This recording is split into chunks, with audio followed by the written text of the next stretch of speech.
കൃപയുടെ വാസസ്ഥലം കൃപാസനം.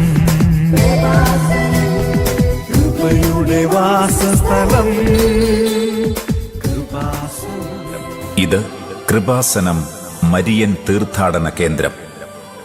ആലപ്പുഴ ലത്തീൻ രൂപതയുടെ കീഴിൽ ദേശീയ പാതയിൽ ആലപ്പുഴയ്ക്കും ചേർത്തലയ്ക്കും മധ്യേ സ്ഥിതി ചെയ്യുന്ന കലവൂർ ദേശത്താണ് ഈ മരിയൻ തീർത്ഥാടന കേന്ദ്രം.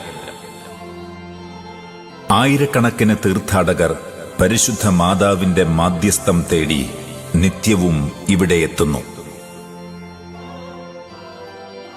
1990 ഫാദർ ജോസഫ് വലിയ വീട്ടിലിന്റെ നേതൃത്വത്തിൽ കൃപാസനം ആരംഭിക്കുന്നതും ഇവിടെ ആത്മീയ ശുശ്രൂഷകൾക്ക് തുടക്കം കുറിക്കുന്നതും. തുടക്കത്തിൽ കൗൺസിലിംഗ് മാത്രമായാണ് ഇവിടെ ആരംഭിച്ചിരുന്നത്. കൗൺസിലിംഗിനായി എത്തിയവർക്കെല്ലാം തന്നെ കർത്താവ് നല്ല അനുഭവങ്ങൾ നൽകി. അതുകൊണ്ടുതന്നെ പ്രാർത്ഥനയ്ക്കായി വരുന്നവരുടെ എണ്ണം അനുദിനം കൂടിക്കൊണ്ടേയിരുന്നു. തുടർന്ന് പ്രാർത്ഥിക്കുവാനും ജീവിത പ്രശ്നങ്ങൾ ഏറ്റുപറഞ്ഞ് പ്രാർത്ഥനാ ശരണം നേടാനും വന്നവരെയെല്ലാം കൂട്ടിച്ചേർത്തുകൊണ്ട് 1990 ആദ്യമായി ഇവിടെ ഒരു ഏകദിന ധ്യാനത്തിന് തുടക്കം കുറിച്ചു. അതിന്റെ തുടർച്ചയിൽ തീരദേശ കൺവെൻഷനും ധ്യാനങ്ങളുമായി കൃപാസനം കൂടുതൽ സജീവമായി. അങ്ങനെ കൃപാസനത്തിന്റെ നിറവിൽ നയിക്കപ്പെട്ട ശുശ്രൂഷകൾ എല്ലാം തന്നെ അഭിഷേക വിജയം കൈവരിച്ചുകൊണ്ടിരിക്കുന്നതിനിടയിലാണ് ദൈവം കനിഞ്ഞു നൽകിയ കൃപാസനം എന്ന നാമത്തിന്റെ ദൈവിക പൊരുൾ തേടുന്നത്.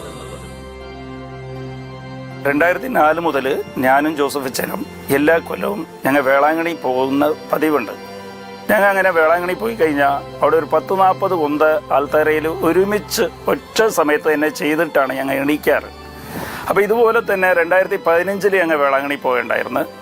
അപ്പോൾ പതിവ് പോലെ ഞങ്ങൾ ആൾത്തറയിരുന്ന് കൊന്ത ചൊല്ലി കുറേ കൊന്ത ആയി കഴിഞ്ഞപ്പോൾ ഒരു 10-30 കൊന്ത ആയി കഴിഞ്ഞപ്പോഴത്തേക്കും എൻ്റെ മനസ്സിൽ അമ്മ ഇങ്ങനെ ഒരു കോൺട്രാക്റ്റ് എന്ന് പറഞ്ഞ് എനിക്ക് ഒരു വാക്ക് തന്നായിരുന്നു. അപ്പം ഞാൻ അച്ഛനോട് പറഞ്ഞ് എനിക്ക് കോൺട്രാക്റ്റ് എന്ന് പറഞ്ഞ് എന്തോ വെളിപ്പെടുന്നുണ്ട്. അവിടെ വെച്ച് കഴിഞ്ഞാൽ പല കാര്യങ്ങളും ഈ മെസ്സേജ് കാര്യങ്ങളെല്ലാം ആൾത്താരുടെ മുമ്പ് വെച്ചാൽ ഞാനും ജോസഫ് അച്ഛനോട് ഡിസ്കസ് ചെയ്യാറ്.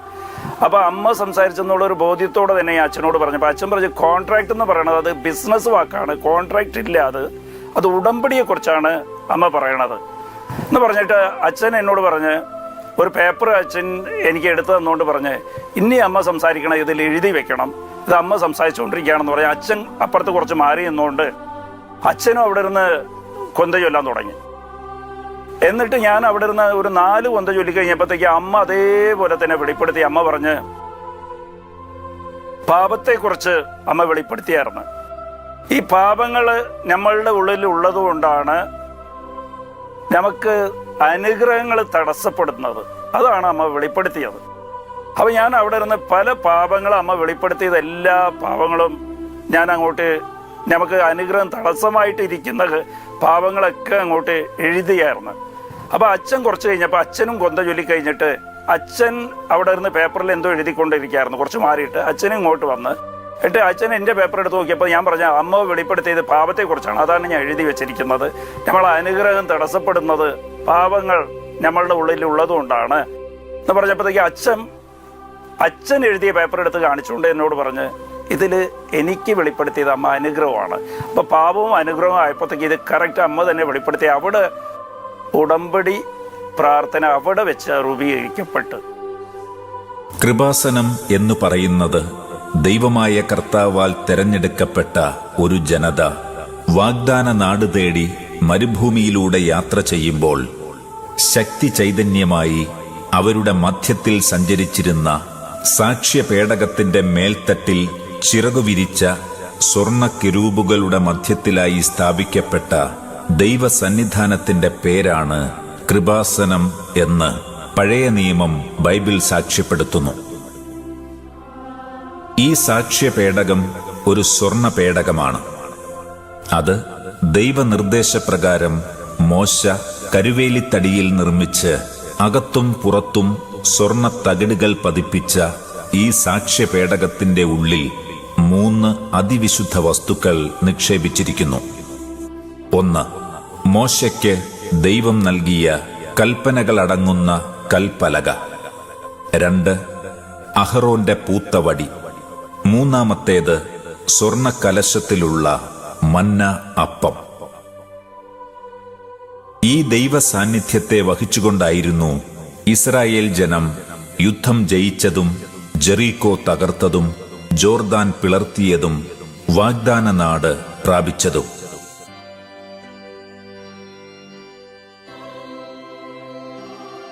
സ്വർഗത്തിൽ ദൈവത്തിന്റെ ആലയം തുറക്കപ്പെട്ടു. അതിൽ അവിടുത്തെ വാഗ്ദാന പേടകം കാണായി. ആ വാഗ്ദാന പേടകം ആരാണെന്ന് വെളിപാടിന്റെ പുസ്തകത്തിൽ യോഹന്നാൻ ഇപ്രകാരം വെളിപ്പെടുത്തിയിരിക്കുന്നു.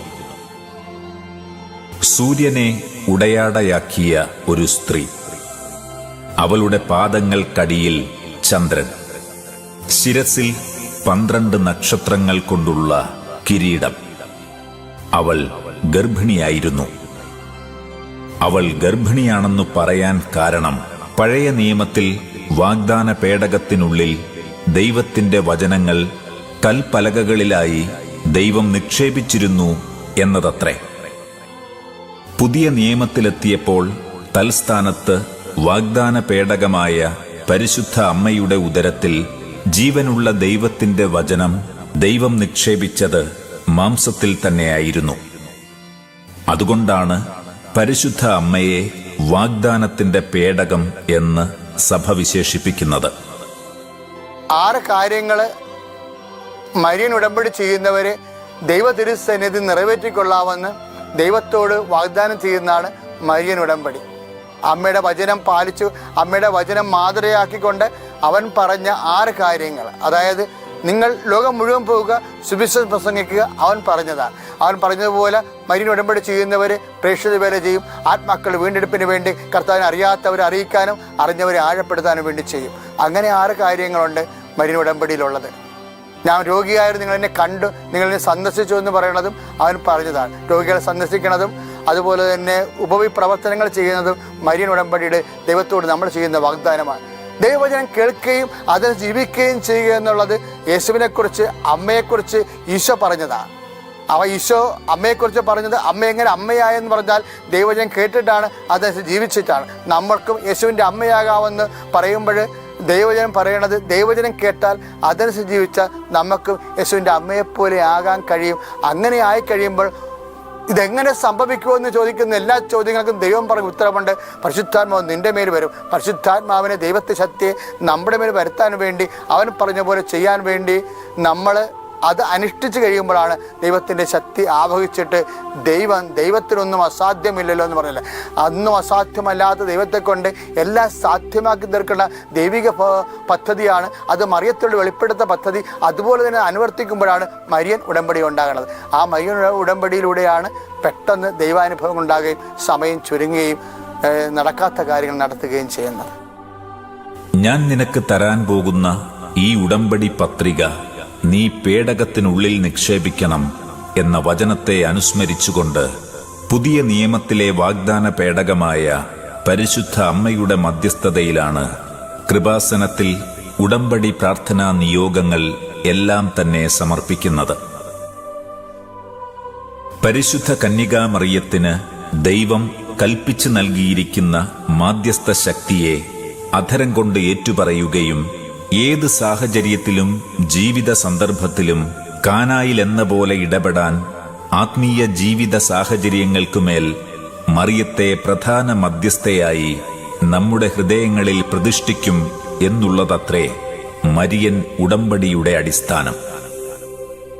അനുഗ്രഹ സമയത്തെ പോലും സ്വാധീനിക്കാനുള്ള അധികാരം അമ്മയ്ക്ക് കൽപ്പിച്ചു നൽകപ്പെട്ടു എന്നത് അടയാളങ്ങളുടെ പുസ്തകത്തിൽ എഴുതപ്പെട്ടിരിക്കുന്നു.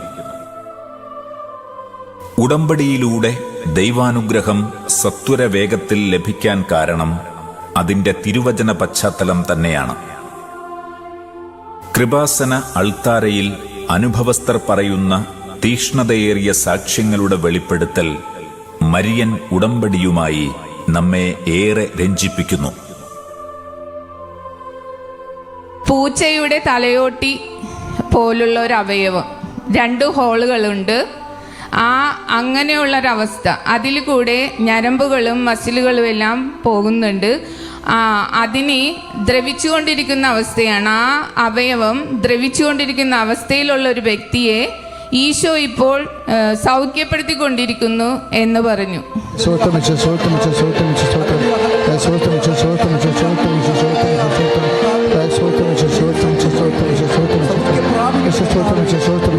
Lord Jesus Christ, pour out His Spirit.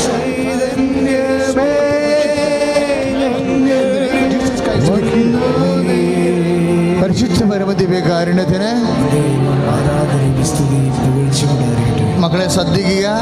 പൂച്ചയുടെ തലയോട്ടി പോലെ, എന്നാ പൂച്ചയുടെ തലയോട്ടി എന്ന് പറഞ്ഞത് എനിക്കറിയത്തില്ല. അതിന് വായും 2 കണ്ണും ദൂരം, ഇതുപോലെ ഒരു അസ്ഥി ഭാഗം നമ്മുടെ ശരീരത്തിലുണ്ട്.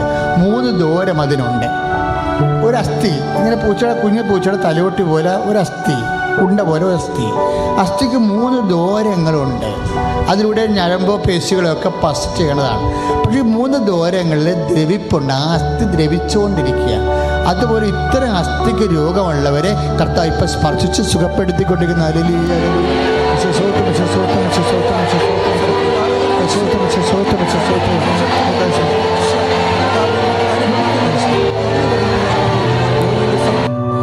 അതിനുശേഷം അപ്പം എനിക്ക് മനസ്സിലായി,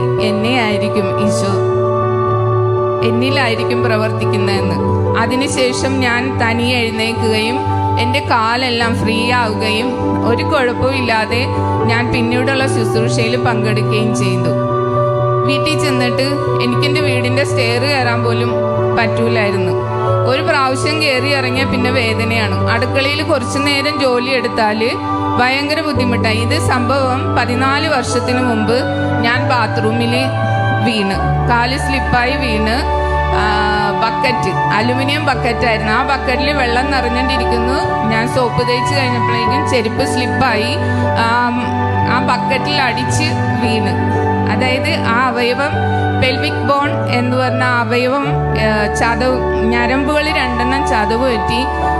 കുറേ നാളുകൾ വേദന സഹിച്ച് ലൂർദ് ഹോസ്പിറ്റലിൽ പോയപ്പോഴേക്കും ഡോക്ടർ പറഞ്ഞു 2 ഞരമ്പുകൾ പോയി, അത് ഓപ്പറേഷൻ ചെയ്യണമെന്ന് പറഞ്ഞു.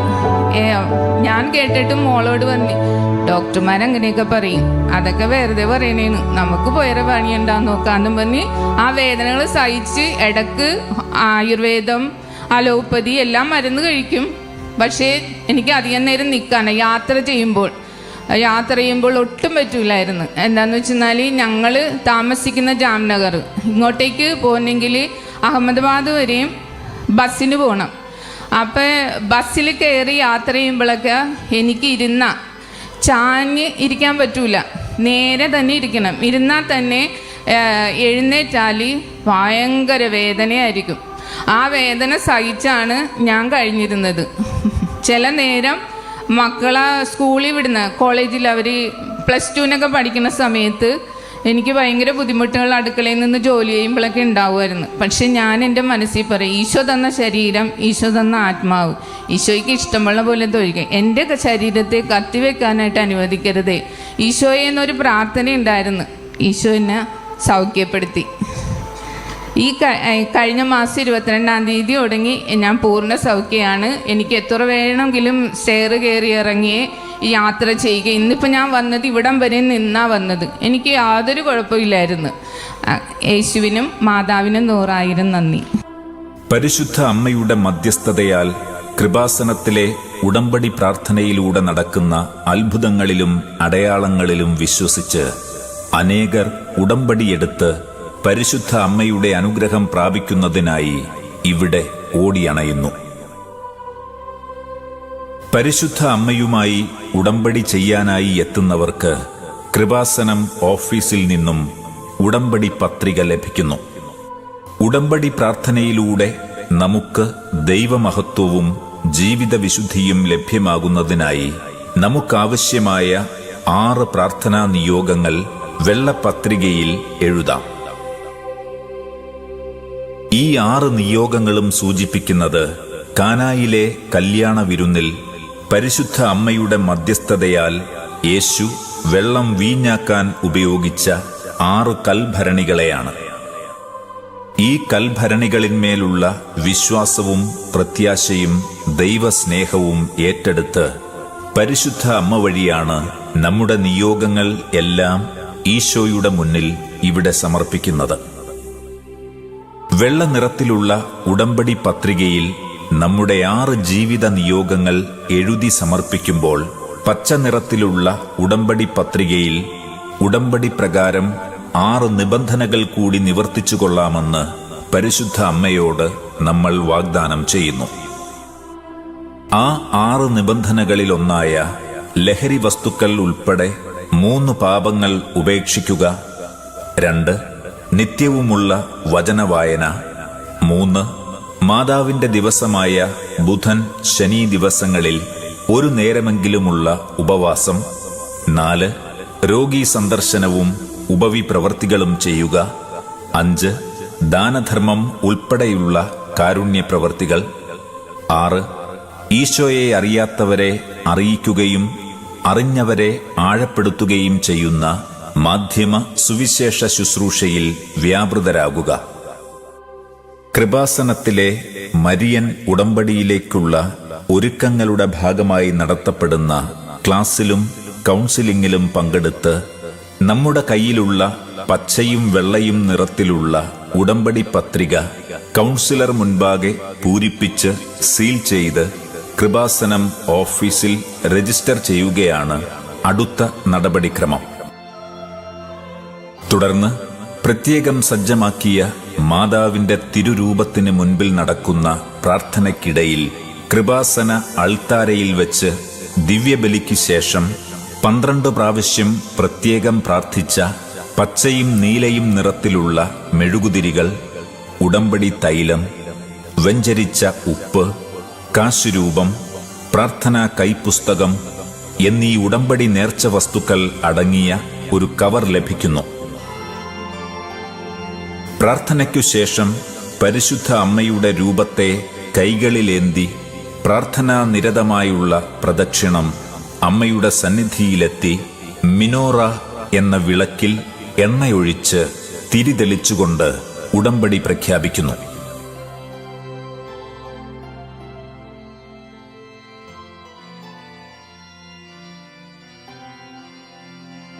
തുടർന്ന് അമ്മയുടെ സന്നിധിയിൽ വെച്ചു തന്നെ പ്രത്യക്ഷീകരണ പ്രാർത്ഥന ചൊല്ലി നമ്മുടെ നിയോഗങ്ങൾ അടങ്ങിയ വെള്ളപത്രിക അവിടെയുള്ള പേടകത്തിൽ പരിശുദ്ധ അമ്മയുടെ മുന്നിൽ നിക്ഷേപിക്കുന്നു. പരിശുദ്ധമ്മയുടെ മാധ്യസ്ഥം തേടി കൃപാസനത്തിൽ വന്ന ഉടമ്പടിയെടുക്കുന്ന ദൈവമക്കൾ ഉടമ്പടി നേർച്ച വസ്തുക്കൾ എങ്ങനെയാണ് ഉപയോഗിക്കേണ്ടത്, അവയുടെ സമയത്തെക്കുറിച്ചും ഉപയോഗിക്കുന്ന രീതിയെക്കുറിച്ചുള്ള നിർദ്ദേശങ്ങളാണ് ഇപ്പോൾ പങ്കുവെക്കുന്നത്. മരിയൻ ഉടമ്പടി നേർച്ച വസ്തുക്കളുടെ പാക്കറ്റാണിത്. ഈ പാക്കറ്റിൽ 6 ഉടമ്പടി നേർച്ച വസ്തുക്കളുണ്ട്.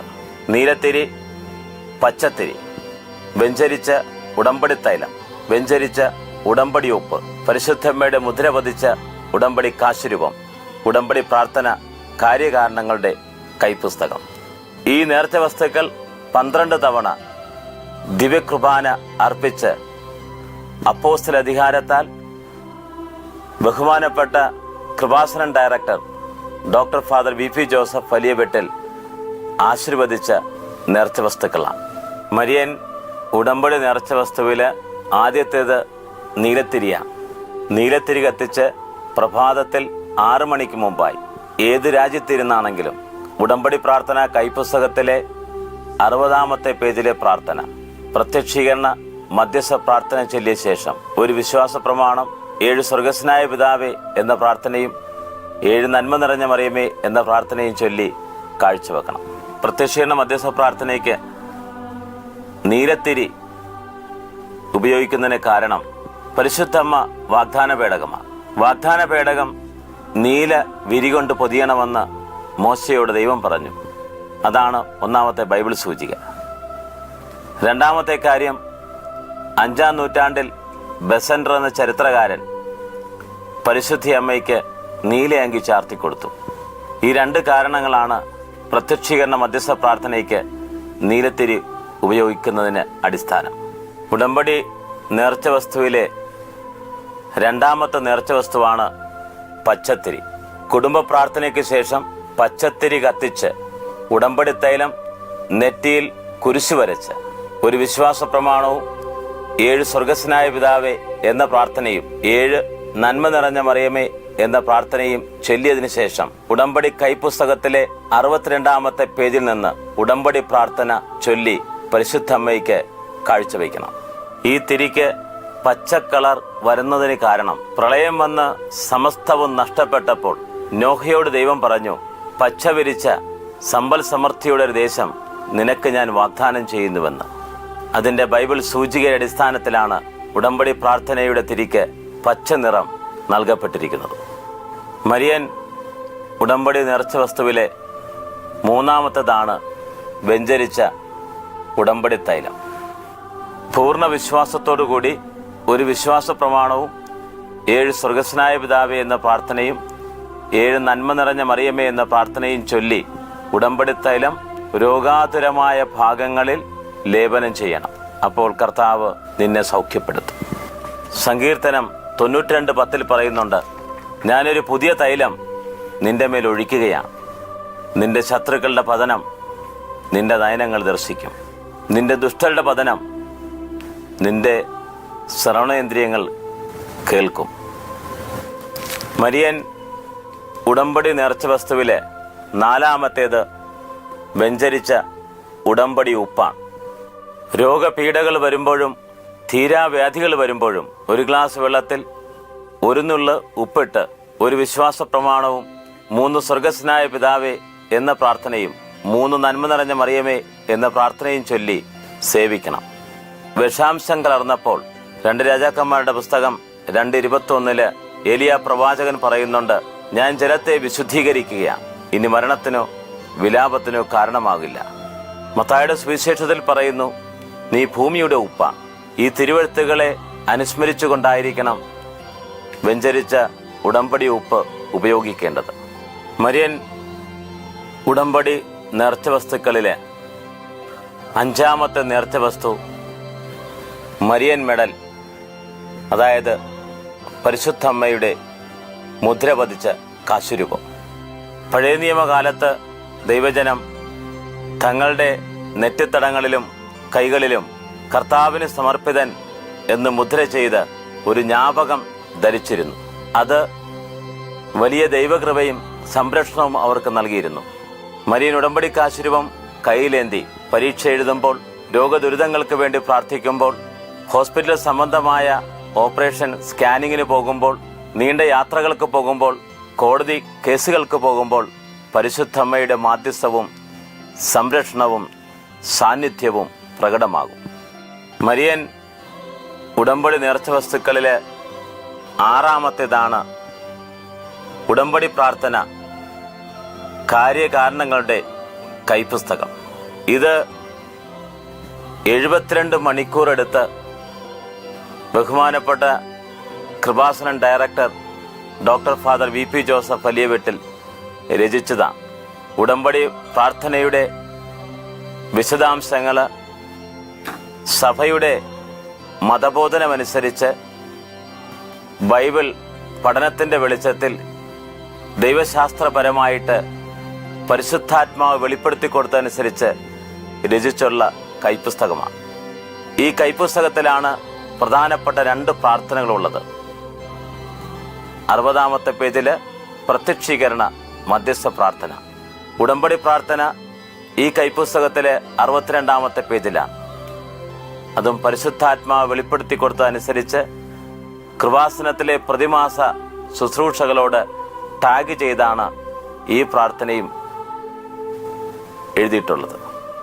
ഇത് രണ്ടും ഒത്തിരിയേറെ അത്ഭുതങ്ങളും അടയാളങ്ങളും വർഷിക്കുന്ന പ്രാർത്ഥനയാണ്. ഇതുപയോഗിക്കുന്നതിലൂടെ ഒത്തിരിയേറെ അത്ഭുതങ്ങളും അടയാളങ്ങളും ദൈവം നടത്തുന്നുണ്ട്. ഓരോ യൂട്യൂബ് സാക്ഷ്യങ്ങളും അതിൻ്റെ അടയാളങ്ങളാണ്.